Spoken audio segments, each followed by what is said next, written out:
that's what it is. The Indiana Fever get a win today versus the Atlanta Dream, 99-82. Caitlin Clark with a near double-double, 12 points, 9 assists. Okay, let's eliminate the background noise. The headlines that appeared following the Fever Dream game were straightforward. Fever prevails. Clark almost gets double digits. However, you are a narrative analyzer if you are here. You are aware that the surface-level narrative is never the true one. The Fever won 99-82. According to the box score, although it didn't explain how, it didn't inform you that a masterful coaching tactic was the reason for this triumph. It was the outcome of a stealthy player-led uprising and a mid-game change that saw the group give up on a broken scheme and rely solely on Caitlin Clark. In this video, we will make the connection between the in-court mutiny that ensued and a single irritated remark made by a significant veteran before to the game. We have the proof to show that this was a power shift rather than just a victory. The mainstream won't provide you with this kind of in-depth examination. Hit the like button to let us know that we're headed in the right direction if you think that uncovering the truth behind the story is important. Your assistance keeps this inquiry going. Long before tip-off, the scene was set for this drama. There was a noticeable sense of discontent as the Indiana Fever struggled with consistency. Following a prior defeat, Coach Stephanie White had openly questioned the team's morale, saying, "I felt like there was a lack of competitive fire." From a head coach, that is a serious charge. One player, however, was pointing in the direction of a solution while the coach was pointing fingers. One of this team's undeniable energy leaders, Sophie Cunningham, broke ranks. She put everyone on notice by going to the media. "We're running out of time," she said, and I quote her. "Hopefully, you'll see that change in energy tomorrow because it's going to spark a fire under our butts." For those of us who study the story, this was an obvious indication, but many people brushed this off as common player jargon. This went beyond simply pledging to play harder. It presented a problem for the team as a whole. It was a statement made in public that the current situation was unacceptable. Cunningham was basically telling the world that something is about to change and that what we are doing now is not working. In the first half of the game against the Atlanta Dream, she was lighting a match and she was correct. The disastrous first half served as a superb example of the issues Cunningham was implying. Whatever the official strategy was, it was being dismantled. It appeared like the Atlantic Dream under the command of a sweltering Jordan Canada would spread the illness across their own structure. Barrage by Jordan Canada, who had 26 points in the first half. Let us consider something in a different light. Jordan Canada, who averaged 8.9 points per game throughout his career, let up 26 points in 2 quarters. 6 three-pointers were made by her. The defensive plan of the Fever was totally dismantled. They were unable to respond to her. The team appeared fragmented and reactive, and there was none of the competitive fire the coach had called for. The evidence on the scoreboard was indisputable when the halftime buzzer rang. Dream 45, Fever 40. The established system was the cause of their defeat. The official story and the true story start to diverge at this crucial point. This was the lowest point for the players in that locker room. Trailing at home after one of their own had openly called for a change. It served as confirmation of Cunningham's caution. After a full 20 minutes of testing, the coach's plan had completely failed. Something had to give. A new play that was sketched on a whiteboard would not be the source of the fire that Sophie Cunningham had promised. The players themselves have to provide it.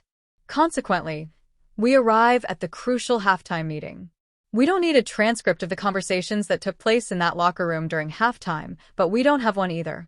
All we need to do as narrative analysts is examine the data.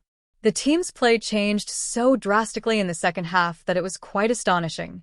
They did more than simply play harder. Their styles of play were distinct. They performed as though a choice had been made. A tacit agreement to disregard the current situation and put their own system in place, and that new system's fundamentals were straightforward. 2 things very interesting in the second half. Number one, they made sure Caitlin Clark had the ball in her hands. She became the creator of offense. The smoking gun is right there. This wasn't a small tactical change. This was a significant change in philosophy. The players decided to take matters into their own hands. The outcome was a second-half offensive explosion of 59 points. The shortfall wasn't simply eliminated by the Fever. They made it a landslide victory. The offense came to life when Clark took on the role of the real floor general. Although she had 9 assists at the end of the game, that figure doesn't fully capture the picture. She was giving everyone wide-open looks by bending the whole Atlanta defense. The player who ignited the game, Sophie Cunningham, was suddenly on fire, making 4 clutch three-pointers en route to a double-double of 16 points and 10 rebounds. In a slow offense, Kelsey Mitchell, who sometimes finds it difficult to establish her flow, was unrestrained and scored a team-high 25 points. This was not a mishap. Players have been making hints about it for weeks. Remembering what was said is important. Dantas, Aaliyah Boston, and Sophie Cunningham, who literally said, we need to play like with Caitlin. The way Caitlin plays, we need to adjust to Caitlin. They didn't merely say it during this game's second half. At last, they succeeded. They changed things on their own. Let me put it this way. Do you believe that the players in the locker room made the deliberate choice to take charge of the offense away from the coaching staff? Please share your theory in the comment section below. However, the modification accomplished more than only correcting the offense. The defensive end of the floor was immediately infused with that fresh vitality and sense of purpose. The team came alive when the offense started to flow. And Caitlin Clark, who was running the point, was in the lead of that defensive push. She faced off against the fiery Jordan Canada in the most difficult defensive assignment on the court. One of the most amazing defensive comebacks you will ever witness was the outcome. Had Caitlin Clark locking down Jordan Canada. Jordan Canada had 4 second-half points with Caitlin Clark guard. Down to just 4 points from 26. That is neutralization in its fullest sense. This was more than just a change in coaching.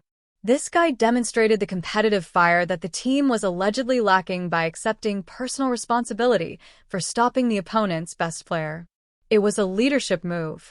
The rest of the team reacts when your leader sets that kind of tone.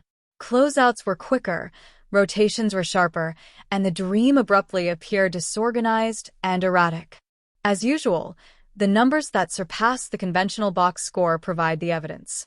With the player system fully operational in the second half, Caitlin Clark's plus-minus was plus 18. The team as a whole had an incredible 77% assist percentage, recording 27 assists on 35 made baskets. That is the statistical hallmark of a team that plays basketball with a sense of purpose and unity. The synchronicity that had been lacking throughout the season was at last awakened. With each possession, you could see the sense of inevitable development growing.